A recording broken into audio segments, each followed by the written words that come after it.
57-year-old Thomas Kelly was convicted of the sodomy and the sex abuse of a 10-year-old relative and even was removed from the courtroom after a very angry outburst. KOIN News 6 reporter Jolie Winaga spoke with those family members in Astoria tonight. He's live in the newsroom with their reaction. Joel? Well, family members insist that Thomas Kelly is not capable of sexually assaulting any child, let alone a close relative. But prosecutors paint a different picture and claim to have the DNA evidence to prove it. This is Thomas Kelly in happier times. The 57-year-old Astoria resident is now a convicted sex offender. His alleged victim, a 10-year-old girl who was related to him. Did your son touch this girl? No. Kelly's father says his son is innocent. Richard Kelly says the victim comes from a troubled past and has a history of making up stories. This was just devastating to him.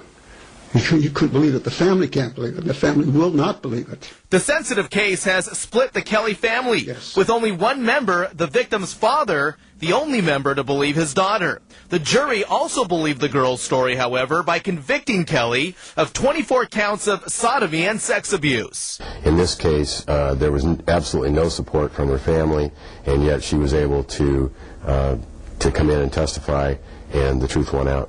Prosecutors say the abuse occurred over a 3-year period where the girl was forced to watch pornography before and after she was sexually assaulted in Kelly's home. His DNA was found in just the location where the little girl said that the abuse happened. The family maintains the girl found the adult videos herself and viewed them on her own, and that Kelly's DNA was found on cushions and not on the victim. Oh, I love him. This family loves him. It's tough to see this happen to him. We don't deserve it.